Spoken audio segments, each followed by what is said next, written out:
과거 번번이 신규 택지 지정이 좌초됐던 광명 시흥 공공주택지구 개발 사업이 드디어 본궤도에 올랐습니다. 광명 시흥지구는 여의도 면적의 4.3배에 달할 만큼 3기 신도시 가운데서는 어마어마한 규모를 자랑하는데요. 개발 사업이 순항하면 2027년부터 주택 7만 가구가 순차적으로 공급될 전망인 가운데 아이러니하게도 지역 내에서는 찬반이 엇갈리고 있습니다. 신도시로 지정되면 무조건 좋은 게 아닐까 싶지만 실상은 그렇지 않은 분위기인데요. 그렇다면 왜 이런 온도차를 보이는 건지 리얼캐스트TV에서 살펴보겠습니다. 경기 광명시 광명동과 가학동, 시흥시 과림동과 무진해동 이런 총 면적 1271만 제곱미터에 달하는 곳, 약 384만 평 규모의 광명 시흥지구입니다.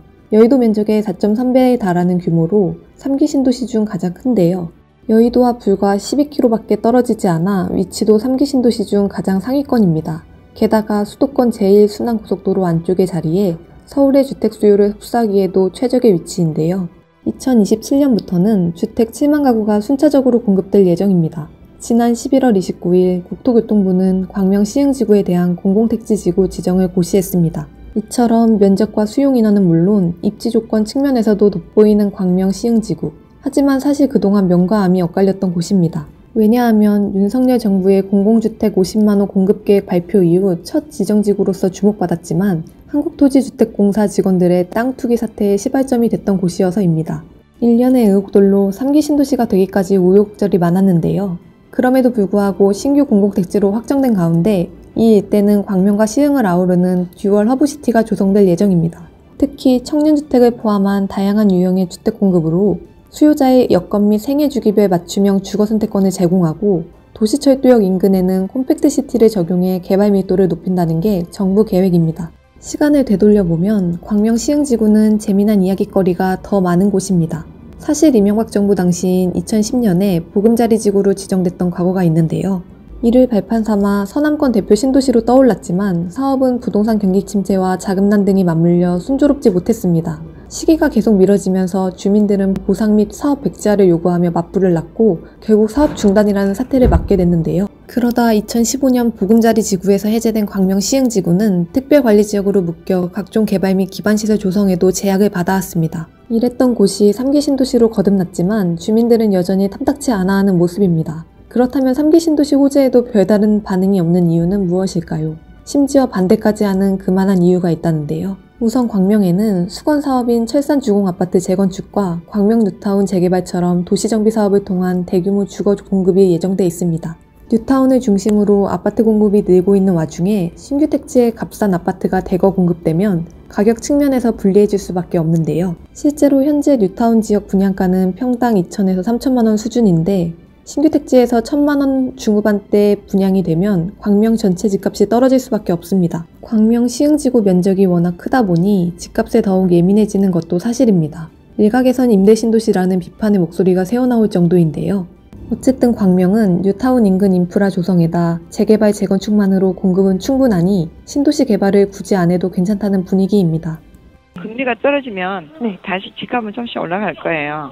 신도시를 입주를 할 때 이제 금액이 살짝 떨어지지 보급할 때는 그렇게 떨어지진 않아요. 그 입주 때까지 가려면 적어도 6, 7년은 걸린다고 봐야죠. 당장은 그거 영향은 안 받을 것 같아요. 반면 시흥시 주민들의 생각은 다릅니다.